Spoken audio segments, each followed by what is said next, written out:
Gente, boa tarde. Vou fazer uma introdução rápida aqui a mim e a matéria, porque a gente já está um pouquinho atrasado. Mas, bom, primeiramente, boa tarde, né? Eu sou o Henrique, como falei. Eu tenho 22 anos. Eu sou engenheiro mecânico, né? E agora, atualmente eu curso engenharia mecânica automobilística, né? Sobre carros, caminhões, ônibus e afins, né? São as coisas que eu estudo. Eu dou aula de física aqui no cursinho desde 2019. Geralmente, esse ano eu estou mais focado nas listas de exercícios, né? Porque eu mesmo tenho aula aos sábados, então fica complicado para eu dar aula para vocês. Mas hoje acabou casando, né, as agendas aí, e eu vou trazer esse conteúdo legal sobre ciências da natureza, né? O tema que a gente vai explorar esse semestre por essa frente é sobre energia, tá? Então, nós estamos nos organizando mais ou menos assim, né? Serão 3 aulas de ciência da natureza, tá? A primeira é sobre física na energia no geral, né? Que é a aula de hoje. Depois a gente vai falar um pouquinho sobre os papéis da química, né? Na energia e principais assuntos sobre, tá? E finalmente, por último, eu acho que isso vai ser a biologia, né? Para trazer tudo sobre esse mesmo tema de energia, tá? Não disse de quem é a aula. Como assim, Karine?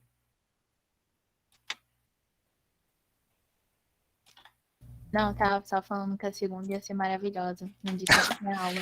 Ah, vá. Que saco. Achei que você tava falando sério. Beleza. Então, gente, é isso. Vai ser sobre energia, esse monte de coisa. Tem um monte de assunto rolando agora na mídia e no governo sobre energia, sobre Eletrobras, privatizações, tarifas e afins. A gente vai tentar abordar tudo nessa aula de uma forma um pouco mais lúdica, didática e leve, né? Então, conceitos leves e tênis. Tá bom? Vamos começar então. Como eu falei, essa é a primeira aula, né, sobre energia da frente de ciência da natureza e vai ser focada principalmente na física, tá? Então, vamos começar basicamente essa aula. Eu queria trazer um pouquinho para você sobre a conta de luz, tá bom, pessoal? Como é que a gente paga pela luz e pela energia como um todo, né, nos nossos lares aí e afins, né? Então, a conta de luz é um documento, né, basicamente um extrato do nosso consumo energético ao longo de um mês inteiro, né? Então, nesse consumo está tudo misturado em computador, lâmpada, geladeira, chuveiro, micro-ondas e uma série de coisas, né? E isso tudo vai acumulando esse consumo para a gente pagar de uma vez no final do mês, beleza? Então, basicamente, o que ela vai trazer para a gente, né, nesse extrato que chega no final do mês? Primeira coisa, quanto de energia você consumiu no mês inteiro, e isso vai trazer em quilowatt vezes hora. Eu vou explicar para vocês como calcula isso daqui a pouquinho, né? Então, ela vai trazer isso, quanto você trouxe, quanto você consumiu de energia ao longo do mês, tá? Dessas diferentes formas que eu citei aí. Dois, ela vai trazer o custo da energia para a gente, então quantos reais você vai pagar a cada quilowatt-hora de energia consumida, né? E aí que o bicho pega, beleza? E aí depois, quanto que é o valor total que você vai ter que pagar, né? Que é o que a gente realmente precisa, né? Para continuar consumindo as energias aí ao longo da nossa vida, tá bom? Então eu trouxe aqui um exemplo da conta de luz da minha casa desse último mês aí, que deu uma porrada de grana para pagar, né? A energia tá cara, a gente vai explorar isso nos próximos 40 minutos aí, né? E aí queria destacar para vocês aqui como é que as coisas vêm, né, nessa brincadeira toda, tá? Então, primeira coisa, que está no quadrado verde aí, consumo do mês, né? Então, nesse último mês de agosto, eu consumi 283 kWh, né? Eu e mais as 3 pessoas que moram comigo aqui, tá? Esse é o consumo de energia, que nem eu falei, beleza? Depois a gente vai entender um pouquinho também melhor como é que é formada essa unidade de quilowatt-hora.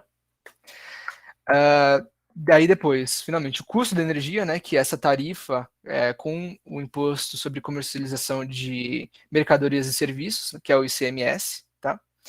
Pode nem tomar mais um banho pelando no meu Lorenzetti, que já vem R$ 300. Interessante você ter falado isso. Segura aí essa informação, beleza? Tá. E aí, com o custo, né? Depois, finalmente, tem todas as continhas ali que vem nessa região inferior da conta, né? E aí, no final das contas, vem a paulada, né? A paulada ali em cima, que é o total a pagar R$ 275,79, né? No mês de agosto, tá? E, então, gente, é uma grana cabulosa que a gente paga aí de energia e é bastante interessante a gente ficar esperto, né? Com essas coisas, tá? Então, vamos seguir aqui, né? Eu vou detalhar um pouquinho depois a conta, mais ou menos, e aí vocês vão entender o impacto e todo o rolê que está rolando nesses últimos tempos aí também, com crise hídrica, com bandeira vermelha, né? Eu vou tentar explicar para vocês aí de uma maneira mais simplista sobre como que tudo isso funciona e basicamente como que isso está impactando na nossa grana, no nosso bolso, né? Fechou? Gente, fiquem à vontade para abrir o microfone aí ou mandar mensagem no chat, beleza? Eu tô de olho aqui no chat na outra tela. Então, se tiverem dúvidas ou comentários, fica à vontade aí, a aula de vocês, tá? Então, ou aí sim, Rafa. Nossa, genial. Bom, quais são os consumidores elétricos das nossas casas, né? E eu trouxe algumas tabelas aqui interessantes porque elas já caíram no Enem, né?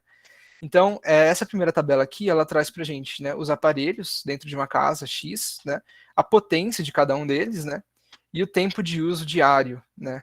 E aí a questão era a seguinte, né, você teria que estimar a conta de luz de uma casa aí, com todos esses aparelhos e com esse perfil de consumo aí de horas a cada dia, tá? Então, eu não vou entrar no mérito dessa conta aí, dessa questão em específico, né? Mas eu vou explicar para vocês mais ou menos como é que a gente estabelece essas coisas, né? E como é que a gente calcula. E no Enem de 2018, caiu uma questão meio nada a ver aí com potência e energia, né? Que era o seguinte: ele deu lá um texto sobre o Poraquê, né, que era uma enguia elétrica na Amazônia lá, e o Enem é cheio dessas, né? De ficar misturando essas coisas. E aí, essa enguia elétrica, ela tem como característica liberar uma descarga elétrica mesmo, dar um chocão ali nos seus predadores, né, e afins. Então, basicamente, o que a questão pedia para você era para calcular a potência elétrica da enguia elétrica da Amazônia, né, do Poraquê aí, e comparar com os consumidores elétricos de uma casa, né, e aí você ia ver mais ou menos ali qual que é o perfil de potência elétrica despendida aí pela enguia. Então, beleza, né? Mais ou menos é por aí, tá, pessoal? E aí eu queria trazer aqui, olha que interessante, né? O chuveiro elétrico que o colega trouxe, a galera tá trocando ideia aí no chat, tem uma potência consumida elétrica de 3,3 quilowatts, né?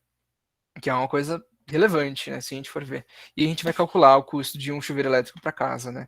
É o nosso próximo passo aqui, né? Eu trouxe, então, pessoal, eu queria que vocês prestassem bastante atenção aqui, que é um exemplo de cálculo de como calcular realmente o impacto financeiro, né, de um aparelho, né, dentro de uma casa, através da física mesmo, né, uma conta de física, se a gente for ver, tá bom? Então vamos lá, ó. Vamos tratar aqui exclusivamente do chuveiro elétrico para a gente fazer essa comparação, né, e para a gente ter esse entendimento, né. Então o chuveiro elétrico ele é um dos maiores consumidores elétricos de energia nas nossas casas, né. Então, basicamente, numa casa com 4 pessoas, né? Quanto será que custa realmente ter um chuveiro elétrico no final do mês aí nas contas de luz? E sendo esse chuveiro aí de tensão de 220 volts, tá? Que é o padrão, mais ou menos, né?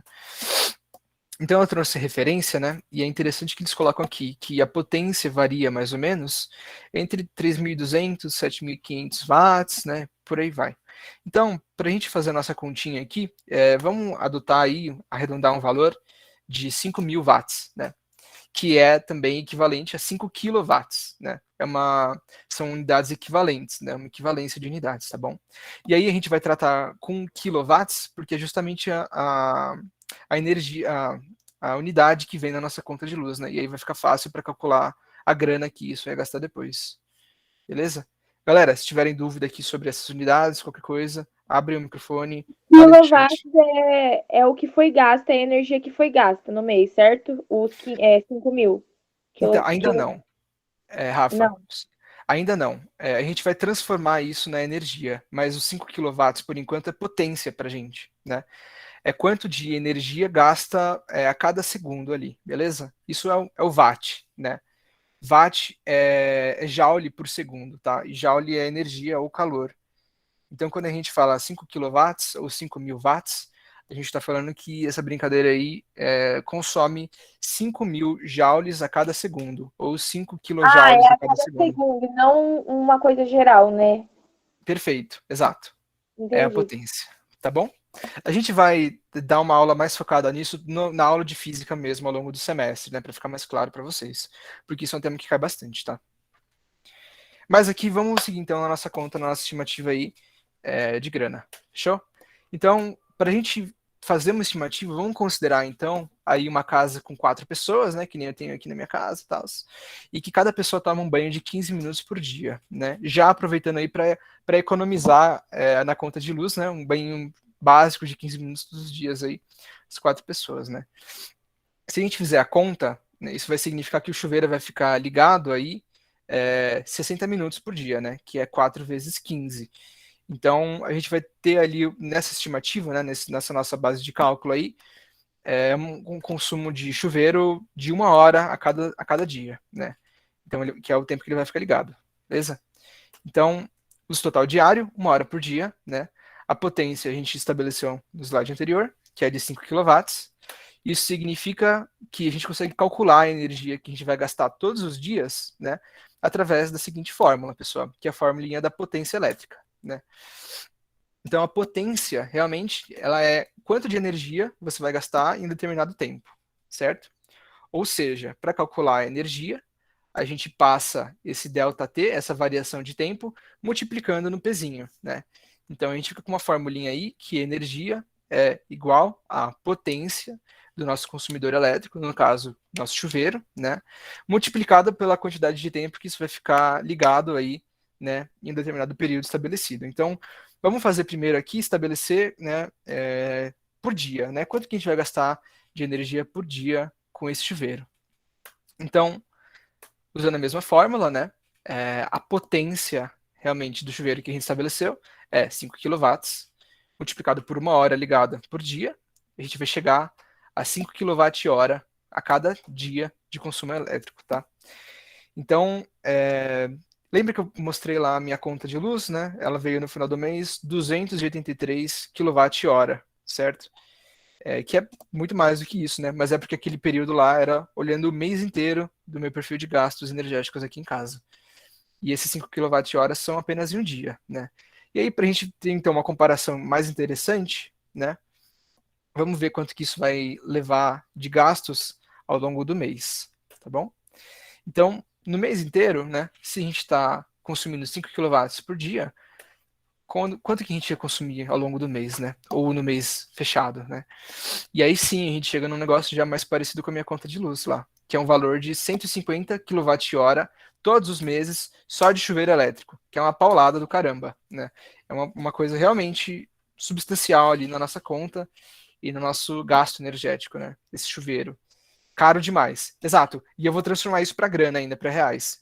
Fiquem atentos, tá? Beleza. E aí chega a vantagem aí também da Rafa de ter um chuveiro movido a energia solar, né? É uma maravilha. Então, como é que a gente transforma isso em grana, né, galera? A gente tem ali um gasto de 150 kWh por mês, só do chuveiro, né? E isso tá me falando quanto de energia eu gastei, mas isso não tá me dando a grana, né? Exato, Nicole. Metade do uso de energia é só em chuveiro, né? Que porcaria. Então, eu entrei na tabela lá da Enel, né, que é a distribuidora aqui de São Paulo, também é o que me trouxe a conta de luz aí no final do mês, né, esse presente maravilhoso. E eles me falaram o seguinte, ó, atualmente a gente está cobrando 0,52557 reais a cada quilowatt-hora gasto, beleza? Então, é uma graninha aí, né? Ou seja, 50 centavos ali, mais ou menos, por quilowatt-hora. Pode arredondar, Brunão. Nos vestibulares no Enem eles arredondam, tá? Mas aqui, como a gente tá só entre nós, né? Eu não vou fazer a conta também, o valor já tá aí no slide. Então, vamos manter isso aí. Mas geralmente eles arredondam assim, tá? E aí, o que vai dar isso de grana? Só de chuveiro, hein, galera? Olha só. O consumo aí, 150 kWh por mês, né? Multiplicado pelo fator de conversão ali, pela nossa tarifa, né? Mais ou menos 50 centavos por quilowatt-hora, vai dar ali uns quase 80 reais por mês só de chuveiro elétrico, né? Até aqui, perguntas, dúvidas? Precisa gravar as fórmulas? Gi, é interessante você gravar as fórmulas de potência, né? Nesse caso aí, que é essa que eu trouxe aqui anterior, tá? Potência igual a energia sobre tempo. Essa é uma para você levar para sua vida, porque vai usar em várias matérias, vai cair em várias matérias diferentes. E essa aqui da tarifa, na verdade, não é muito bem uma fórmula, né? Ela é uma conversão mais. Então, daria para você se virar nessa daí de baixo com regra de 3, por exemplo, né?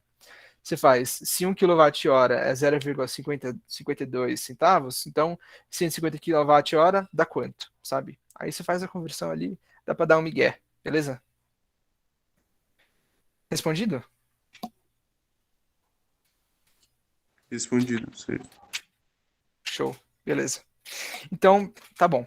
Nessa condição aí, eu gastaria R$ 80 por mês só de chuveiro, né? Como eu mostrei aí para vocês pelas contas. Mas eu não sei se vocês ouviram falar sobre um negócio que chama bandeira vermelha, né? Que tem enrolado aí nesses últimos meses e é basicamente um acréscimo, né? Um valor a mais que a gente paga na conta de luz devido à crise hídrica que a gente está agora, né? Eu vou explicar um pouquinho mais sobre isso depois, mas basicamente a energia está custando mais grana para ser gerada e isso reflete no nosso bolso também, né? Então, pessoal, vamos fazer o cálculo aqui desse adicional de grana, né? Que é a bandeira vermelha, tá? Vou trazer aqui no próximo slide. E isso está ativado agora nos meses de agosto, setembro, acho que desde julho está ativado, na verdade, esse adicional de bandeira vermelha, né? Patamar 2, inclusive. Então, com a bandeira vermelha, eu entrei lá no site da Enel e eu descobri que eles estão cobrando um acréscimo de mais ou menos R$ 10 a cada 100 kWh que você usa, né? Ou seja, se a gente fizer a conversãozinha, né, regra de 3 e tal, a gente chega num acréscimo em grana, só para essa conta aí que eu trouxe, de mais R$ 15, além daqueles 80 que eu tinha pago, né? E aí isso vai resultar, no geral, numa conta fechada aí de R$ 94, mais ou menos, né? Com bandeira vermelha patamar 2, tá? Então, se a gente comparar aqui, né, a gente pode ver que rolou um acréscimo realmente. Eu tô pagando R$ 15 a mais pela mesma energia, né? Sendo que nada basicamente mudou na minha casa, no meu consumo. Então, vamos entender assim, né? Que isso acontece? Por que a gente tem esse adicional, né? Que tem rolado nesses últimos meses aí? E o que o futuro nos espera, né? Será que a gente tem que esperar a conta ficar subindo mais? Ou será que ela vai voltar ao normal? Não sei. Vamos descobrir aí, beleza? A gente tem mais uns 25 minutos de aula para descobrir isso. Então, para a gente entender mais ou menos esse. Porque um cabeça de vento falou que não tinha do porquê do horário de verão. Verdade, Brunão, concordo. Eu vou chegar nesses caras aí depois também. A gente vai chegar lá, tá? Aqui, pessoal, esse gráfico eu trouxe só para a gente entender como é que é o perfil de produção de energia no mundo, tá? Então eu queria chamar a atenção aqui para duas coisas, beleza? Essa primeira coluna aqui, ó, é a coluna do mundo. Então, essa aqui é a fração de cada tipo de energia utilizado, né, no mundo, né, inteiro. Então, se a gente for analisar aqui com as cores e a legenda, né, isso aqui está em inglês, então a gente pode até treinar aí um pouquinho, né? Esse azulzinho aqui embaixo é nuclear, né? Que é relativamente pouco, energia nuclear. Aí aqui esse azul bem grande, pessoal, tá aqui na legenda como coal, né? Coal em inglês é carvão. Significa que as pessoas estão queimando carvão para gerar tudo isso aqui de energia no mundo, tá? Toda essa fração aqui inteira ela é energizada assim pela queima de carvão, que é uma coisa bem ruim, né? Esse verde aqui em cima é gás, e aí aqui esse verde mais escuro, outras fontes não renováveis, né? E aí a gente chega no amarelo, que é hidrelétricas, né? Que é o que a gente tem bastante no Brasil. E aí depois eólica aqui em laranja, né? Aqui é quase vermelho solar, com placa voltaica. E aqui no roxinho outras fontes renováveis de produção de energia, tá? Então essa é a primeira coisa que eu queria chamar a atenção aqui, né? A gente tem bastante carvão, bastante gás, e pouca hidrelétrica no mundo como um todo. Mas, se a gente olhar na coluninha de América Central e América do Sul, que é essa aqui do meio, né? A gente consegue ver logo que a maior coluna aqui, a maior parte disso, provém das nossas hidrelétricas, né? Então, vocês já devem ter ouvido falar aí de Itaipu, né? Que são uma das maiores usinas de geração hidrelétrica do mundo, né? A gente vai entrar um pouquinho no mérito também de como que isso funciona, tá? E a gente vê aqui também, além dessa grande parte de hidrelétricas, né? Essa parte verde aqui que é gás, verde claro, né? Outras fontes não renováveis e um pouquinho de carvão aqui, né? E lá embaixo também só um pouquinho de energia nuclear que a gente tem aí as usinas de Angra, né, e afins, outras usinas nucleares aí no Brasil, tá? Então isso é bastante interessante, né? A gente usa muita energia hidrelétrica, né? E a gente também depende muito de energia hidrelétrica, né? A gente depende muito da água para gerar energia para a gente, né? Que é uma coisa interessante, uma coisa assim a se pensar, e guardem essa informação para o resto da aula, tá? Aqui, mais um pouquinho sobre matriz elétrica brasileira em específico, né? Então, como eu falei, bastante hidrelétricas, né? 60,9 de hidrelétricas grandes, tá? E 3,2 aqui de pequenas centrais hidrelétricas, né? Que são basicamente é o mesmo princípio, mas elas são um pouquinho menores, tá? E aí a gente tem bastante energia de termoelétricas, né? A gente vai entrar um pouquinho no mérito de como funciona também, mas que é termoelétrica, pessoal, é basicamente assim, você está queimando alguma coisa para gerar energia, né? Aqui em São Paulo tem algumas também, né? Mas basicamente os principais combustíveis que são utilizados para isso são biomassa, né? Que é mais ou menos aceitável até, 8,3% de gás natural, que aí já o bicho começa a ficar mais pesado, né? Já te explico, Maria Eduarda, isso aí. Óleo também e um pouquinho de carvão, né? Que é bem negativo, é bem ruim. Isso tende a ter um impacto ambiental bem grande, tá? Pode falar, Ana Beatriz, fica à vontade. A energia solar também não converte o calor do sol em energia elétrica? Não pode ser contada como energia térmica? É energia térmica, mas aqui a gente está falando de usinas termoelétricas, tá?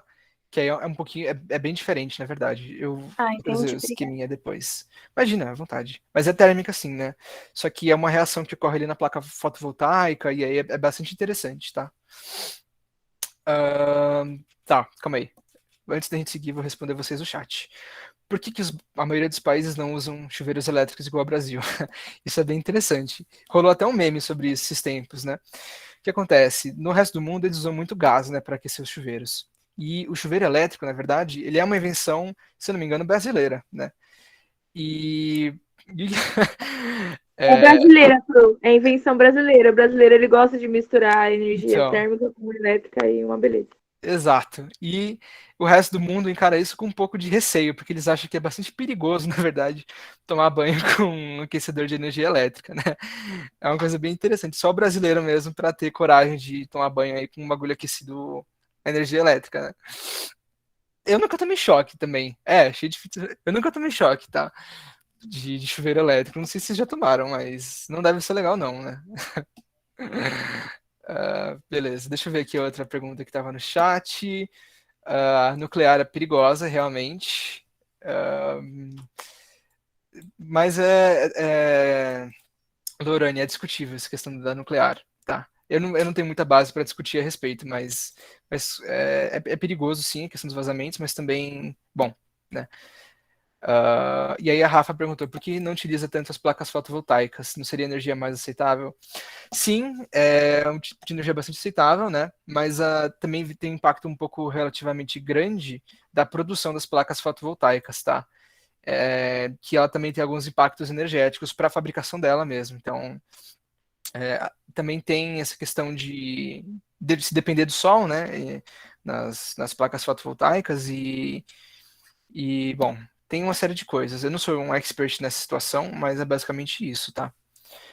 Depois a gente pode voltar a discutir, que tem bastante coisa para trazer nessa aula aqui ainda, beleza?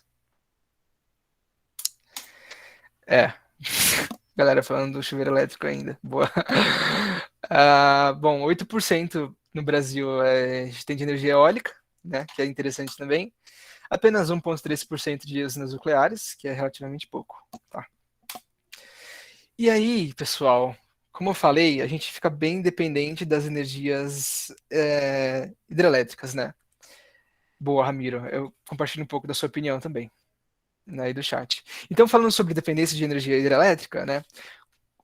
A gente fica numa saia justa quando a gente tem um período de seca, né? Que foi o que aconteceu esse ano. Então, devido também à crise hídrica, né? Essa questão de não chover, né? Eu quis trazer essa matéria aí para vocês sobre como isso é impactado basicamente pelo desmatamento da Amazônia, tá? Então, essa é uma das coisas que a gente procura aqui nessa frente também, que é colocar um pouquinho de biologia, de ecossistemas e tal, e misturar tudo com a física, porque tudo está relacionado, tá? Então, o que esse Pedro Luiz Cortes, aqui do Instituto Tananá, coordenador da rede Tananá, beleza? O que ele falou? A água das chuvas que caem sobre a cobertura florestal volta à atmosfera por meio da transpiração das árvores, que é também conhecida como evapotranspiração, repondo a umidade do ar. E aí essa umidade acaba chegando no sudeste aí, através das zonas de convergência de ventos e tudo mais, né? Então, o que acontece, gente? Desmatando a Amazônia, a gente tem a gente tem até, assim, pode chegar, né, a ter essa crise hídrica mesmo, essa falta de chuvas, né, essa seca. Até a semana passada o ar estava insuportável de respirar, hoje já choveu um pouquinho e melhorou um pouquinho, né, também, essa questão de umidade. E, bom, vamos entender basicamente o que isso significa para a nossa matriz energética, né, como a gente depende tanto das hidrelétricas assim. Esse ano, né, 2021, a gente teve uma seca, como eu falei, e isso agravou a nossa crise energética, já que a gente depende muito das hidrelétricas, né? E isso vai superar, enfim, o cenário que o governo tinha assumido aí como sendo crítico, né? O que isso acontece? A seca nos reservatórios das hidrelétricas, né? A falta de chuva mesmo e a falta d'água, isso vai levar à ativação de outras usinas, outros tipos de geração de energia, tá? Que nem as termoelétricas que eu falei, que é o tipo de coisa que gasta combustíveis, né? Que a gente vai levar para gerar essa energia adicional que tem faltado, tá? Então, por isso, né, o governo está cobrando essa tarifa adicional que eu chamei que eu trouxe aí, que eles chamam de bandeira vermelha, né? Significa que, basicamente, as nossas hidrelétricas não estão dando conta do nosso consumo e eles estão abrindo cada vez mais a geração de energia através dessas termoelétricas, né? E isso tem um gasto a mais, né? Por causa do combustível que é utilizado. Né? Então, além de todo o custo da instalação, quando a gente ativa essas termoelétricas, a gente precisa gastar óleo, ou gás, ou biomassa, ou comprar algum outro tipo de coisa para queimar aquele negócio e gerar mais energia, né? Pelas termoelétricas, tá? Dúvidas, pessoal? Estou falando meio rápido aqui. Se alguém tiver comentário, vocês estão falando bastante no chat, estou acompanhando aqui. Mas se quiserem perguntar alguma coisa ou falar, abrir o microfone, fiquem à vontade, tá bom? A aula de vocês. Beleza? Então, eu vou seguir aqui. Isso aqui é um gráfico, pessoal, do nosso perfil de precipitação de chuva, né? Desde 2019. Então, o que está em amarelo aqui é a média, né? O que está em azul foi o que choveu até abril desse ano, que foi quando foi gerado esse gráfico. E o que está em vermelho aqui é o que era esperado para esses últimos meses, né? E acabou se concretizando. Então, a gente teve um perfil de chuvas bem mais escasso do que rolou nos últimos tempos aí, o que é a média histórica, tá bom? Que é essa curva amarela aí. Legal. E é isso, evidentemente, levou a seca e a crise que a gente está agora, né? Crise energética. Valeu, Brunão. Vamos falar um pouquinho, então, sobre como é que geram a energia nas hidrelétricas e termoelétricas, né? E comparar as duas coisas.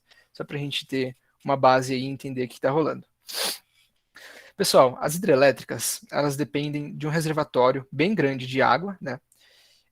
Isso aqui era um rio antes, né? Com certeza, isso aqui era um rio antes. E o que aconteceu foi que eles criam essas barragens aqui, né, gigantes, essas estruturas muito grandes, para formarem esses reservatórios aqui também super grandes, né? E aí o que vai acontecer é o seguinte: eles vão abrir esses canais, né? Para a água passar por esses dutos aqui, certo? E movimentar turbinas, né? E aí essas turbinas estão acopladas a geradores de energia elétrica, e aí isso, evidentemente, é distribuído até as nossas casas e as indústrias e afins, né? Pessoal, isso aqui tem um impacto muito grande na hora da instalação, né, das usinas hidrelétricas, que é uma coisa que as pessoas não falam muito, né? A gente, às vezes, até fala assim, a hidrelétrica é suave, porque é verde, não queima nada para gerar energia e tudo mais, né? Mas no momento da instalação, o que aconteceu foi que acontece, na verdade, né? É que o ecossistema dessas regiões fica super impactado pela construção dessas usinas e dessas instalações. Então, você tem primeiro um alagamento muito grande dessa região aqui atrás, né, do reservatório, e também você interrompe aqui, parcialmente, né, o fluxo desse rio. Então, muitos peixes são impactados, a fauna, a flora no geral, né? E também outros impactos aí, né? E isso também vai ser falado para vocês nas próximas aulas de energia da ciência da natureza, tá? Mas bom, vamos lá. Então, elas produzem energia elétrica através do aproveitamento hidráulico dos rios, né, desse fluxo todo que rola aqui. Então, nesse momento, a energia potencial gravitacional, né, que é basicamente todo esse potencial de energia que a água tem quando está aqui em cima, ela é transformada em energia cinética de rotação na turbina, e isso vai gerar energia elétrica no gerador.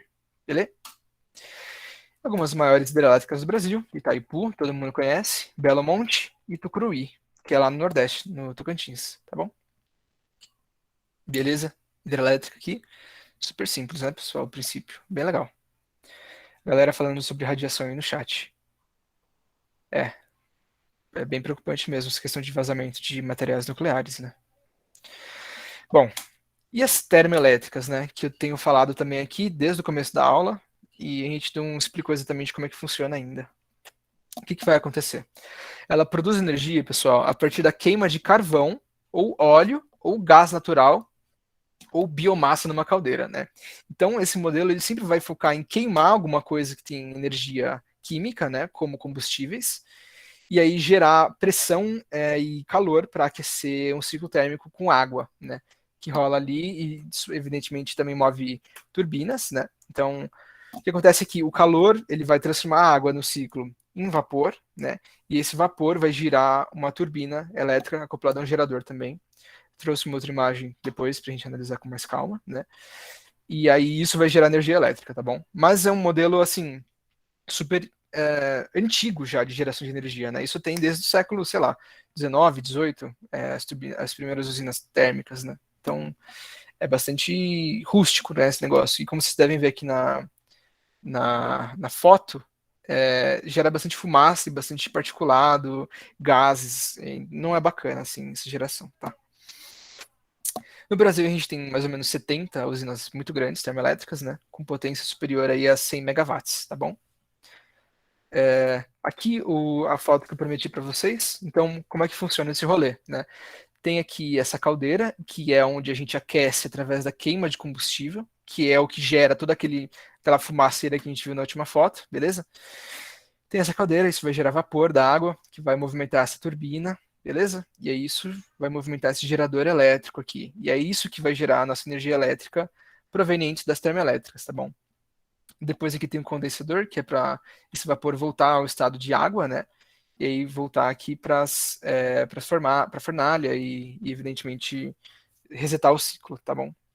Mas basicamente o que é importante é isso daqui, ó, que a gente usa combustível para aquecer tudo isso e para movimentar todo esse rolê, né? E combustível é caro. Por isso que a bandeira vermelha é cobrada, né, a tarifa adicional lá. Porque é mais caro você queimar combustível, beleza? Do que você gerar através de hidrelétricas, por exemplo, né? Pelo menos ao longo do tempo, tá bom?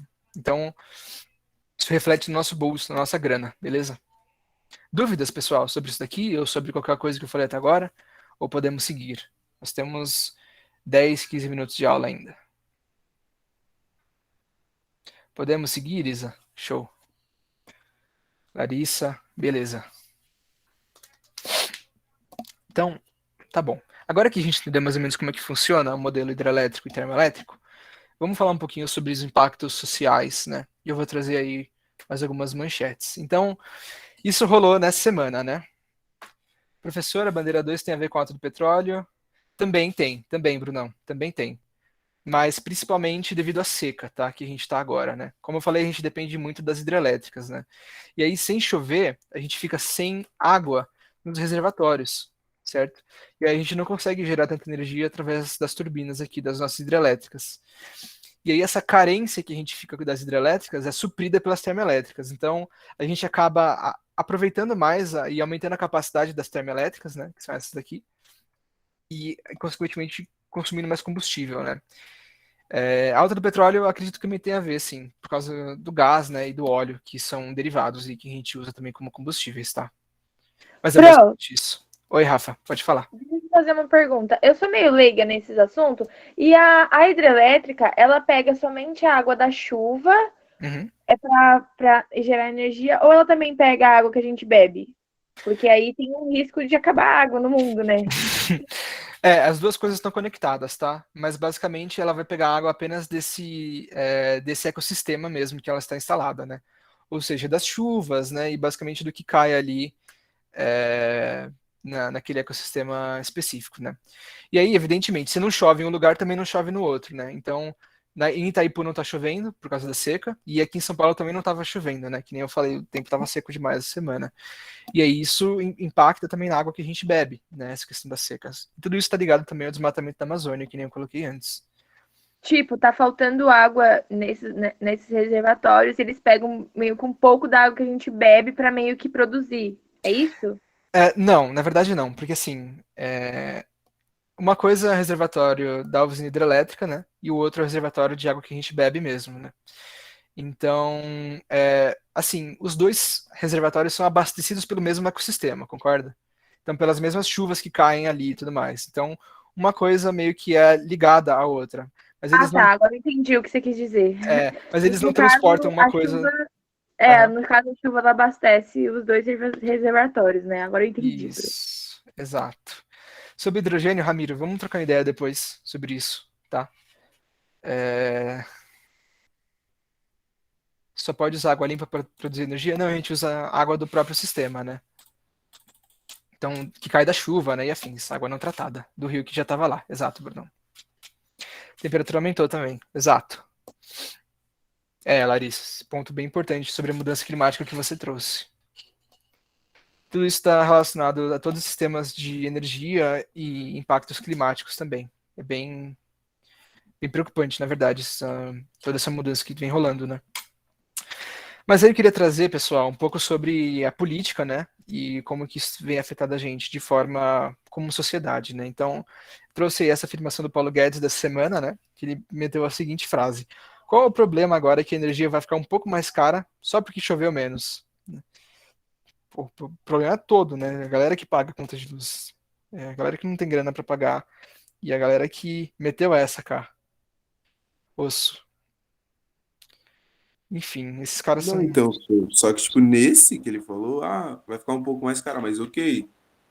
Os alimentos são usados a partir de energia, então o alimento fica mais caro. Tudo fica mais Os caro. tudo fica mais caro, porque tudo depende da energia. Aí, se for só um pouco, tá só, mas, tipo, como tudo vai ficar um pouco mais caro, vai ficar muito mais caro no final. Exatamente, exatamente. Valeu por ter trazido esse debate, Brunão. Está correto. Todo o nosso agronegócio é movimentado por energia, né? Que é a produção de comida e afins, né? Todas as outras coisas que a gente, da nossa vida, que a gente consome, dependem da energia para fabricação ou para produção, né? Quem sofre é o povo, exato. Desgoverno. Boa, Raquel. Bom, galera, isso aí foi dia 25, né? Hoje é dia 28, foi na quarta-feira que ele falou isso daí. Beleza, pra vocês verem como as coisas estão todas ligadas, né? E aí eu queria trazer um pouquinho, pessoal, sobre a Eletrobras, né? Que é a empresa estatal responsável aí pela distribuição de mais ou menos metade da nossa energia elétrica no país, né? E sobre o que está acontecendo com ela, né? Então vamos lá, vamos entender. A Eletrobras, pessoal, ela foi fundada por 62, pelo João Goulart, né? E ela foi proposta pelo GV em 54. Demorou um pouquinho para sair esse projeto, né? Ela distribui mais ou menos metade da energia do país, né? E atualmente ela é gerida exclusivamente pelo Estado, tá? Ela é a maior estatal de energia elétrica da América Latina, né? Até agora. E aí, algumas áreas de atuação, né? Na própria geração de energia e na transmissão também de energia através das linhas que a gente vê por aí que transmitem realmente energia lá das hidrelétricas ou das termoelétricas para as nossas casas, né? Beleza? Então essa é a Eletrobras. Prazer. Ela era estatal, Larissa, você acredita? E é isso que eu vou trazer exatamente agora, né? O que rolou esse ano aí? Que todo mundo tá falando de privatizar essa Eletrobras. Então, o que vai acontecer, né? A privatização da Eletrobras vai ser um modelo de capitalização. Então, eles vão pegar todas as ações dessa empresa, né? E basicamente, que é o que precifica ela no mercado, né? E vão vender para o mercado realmente, para reduzir a participação do governo federal ao longo do ano, né? Ou ao longo dos próximos anos aí. E aí reduzir cada vez mais a presença desse Estado, né? E ter cada vez mais predominantemente aí a questão e a influência do mercado, né? Que é uma coisa bastante interessante, como a gente vai explorar aí nas próximas telas. Significa que a empresa vai ser dividida, não mais gerida exclusivamente pelo Estado. Essa privatização, pessoal, ela foi proposta lá no governo Temer, lá atrás, né? Mas ela flopou porque simplesmente ninguém tinha interesse nisso, né? Ou ficou parada lá no Congresso por um bom tempo, tá? E aí, por que voltou? O que aconteceu desde então que agora ela foi, né, privatizada? Então, o que rolou? No início desse ano, não sei se vocês se lembram disso, mas o Bolsonaro foi lá e decidiu mexer na presidência da Petrobras, né? Que é a outra estatal aí de extração de petróleo, refina e afins, né? Então, depois dele mexer na presidência da Petrobras, as tchutchucas do mercado, né, a Faria Lima, ficou brava com ele porque ele tinha antes se vendido como um liberal, né? E aí eles estavam percebendo que de liberal ele não tem nada. E aí ele pegou e falou assim, sou liberal sim, pra caramba. E aí ele decidiu fazer o quê? Privatizar a Eletrobras. Ana Beatriz, você tá com a mão levantada? Você tá com alguma dúvida ainda? Ou foi daquela última vez? Acho que foi, né? Foi sem querer, desculpa. Não, de boa, sem problema. Então, para se pagar de pá aí para essa galera da Faria Lima, o Bolsonaro pegou e falou assim, beleza, vamos privatizar a Eletrobras, né, também. E aí, o que isso significa para a gente, né? Atualmente, pessoal, a gente tem uma tarifa fixa de compra de energia, né? Então, isso fica ali entre 61 e 65 reais por megawatt-hora fixado até dezembro de 41, né? Isso porque o entendimento da estatal é de que a população merece ter acesso à energia, né? E esse valor tem que ser congelado para não sofrer com abusos, né? De aumento de preços e afins, tá? E isso não vai mais existir, né? Porque a partir do momento que a empresa fica com o mercado e não mais com o Estado, né? A cota vai variar de acordo com a demanda deles. Então, por exemplo, agora que a gente está numa crise hídrica, não tem energia, né? E a galera demanda energia, a tendência seria o valor dessa cota, que era fixa antes, de subir, né? Devido ao aumento de demanda. Então, atualmente, essa cota no mercado está ali avaliada em uns R$ 300 por megawatt-hora, que é mais ou menos 5 vezes o que a gente tinha como fixo antes, tá bom? Então, o que isso vai significar exatamente para a gente, para o nosso bolso, para o nosso país, né? Para a nossa sociedade brasileira? O que o governo esperava que isso acontecesse, né, era que a gente reduzisse a conta de luz, né? Eles sempre falam isso, que a gente vai reduzir a conta de luz em até 7,3%, ou o Paulo Guedes fala que faz umas contas lá e chega nesses valores, né? Mas na verdade ninguém sabe como eles chegam nesses valores, tá bom? A expectativa era de redução da conta de luz aí, né? Como saiu nessa matéria de junho, tá? Desse ano. E aí o que na verdade vai acontecer, que é a expectativa de todo mundo, né, que é contra a privatização, é que isso vai causar um aumento de 25% na conta de luz, que já é cara pra cacete, tá bom? Então, é isso que a gente espera aí, né, que as pessoas que fazem contas e que realmente possuem algum tipo de evidência, né, ou expectativa, é de que isso vai aumentar, na realidade, a nossa conta de luz, né? Ao contrário do que os caras falaram. E aí eu trouxe uma outra matéria de ontem, na verdade, dia 27 de agosto, de que o valor da bandeira vermelha pode aumentar em até 58%, né? Aquela tarifa de bandeira vermelha, né? Então, ou seja, vai aumentar ainda mais, né? Isso que acontece, a conta só aumenta, Wesley. Exatamente. Beleza, gente? Até aqui? Só para vocês entenderem, né? Beleza. Como é que é o impacto aí da física, né, e de todo esse rolê na sociedade e no que realmente importa aí para nossas vidas, né. Bom, fora isso, o aumento, né, que eu acabei de trazer, junto com a lei de privatização, eles trouxeram algumas outras obrigações na nossa conta de luz, né.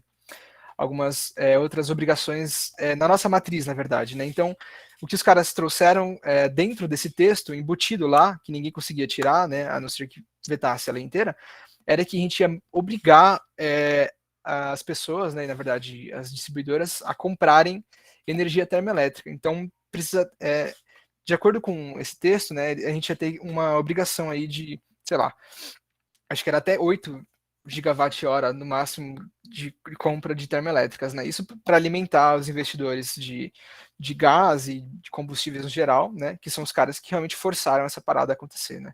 Isso que acontece quando a gente fica na mão do mercado, né? Na verdade, as coisas tendem a ser manipuladas ali pela galera que tem mais grana ou que tem mais investimento em determinado recurso, né? Que é o que aconteceu aí com o petróleo, com o gás e afins, né?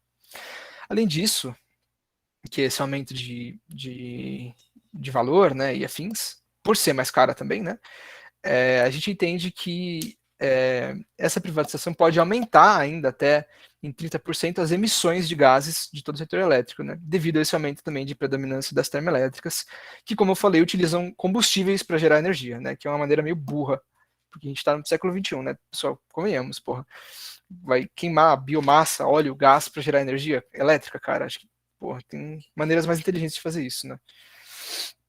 E, enfim, rolar esse aumento de emissões aí. E aí, última tela, a gente estourou o tempo agora, às 2h30, mas a última coisa que eu queria trazer para vocês é que, ó, além de obrigar a gente a comprar energia de termoelétricas, o texto também obriga a gente a comprar energias de pequenas centrais hidrelétricas, né? Então, são condições obrigatórias na nova privatização da Eletrobras. O que são essas pequenas centrais hidrelétricas? São que nem essa foto que eu trago aí, no lado direito, né? O que acontece, pessoal? Essas pequenas centrais hidrelétricas, apesar de parecer energia limpa, né, já que a gente não utiliza combustível, por exemplo, elas acabam tendo um impacto bem grande, na verdade, no ecossistema de todos os lugares em que elas são instaladas, né? Então, que nem eu trouxe lá da Itaipu, a gente tem que construir uma barragem para inundar uma grande área, né? E eventualmente vai acumular energia potencial para depois transformar em energia elétrica nas turbinas. Mas quando a gente constrói uma dessas, né? Essa inundação tem um impacto bastante severo ali na vida animal, na flora e na fauna, né? Então, trouxe essa informação de que essa PCH em específico, que está na figura aí, ela custou aí uma redução de 99% de todos os salmões que habitavam o rio Elwha, nos Estados Unidos, estado de Washington, tá? Então, depois pesquisem aí, a gente está estourado de tempo, mas pesquisem, isso tudo é super real e está acontecendo agora, né? E se a gente eventualmente obrigar a compra de energia de PCHs no Brasil, que é o que está acontecendo, né?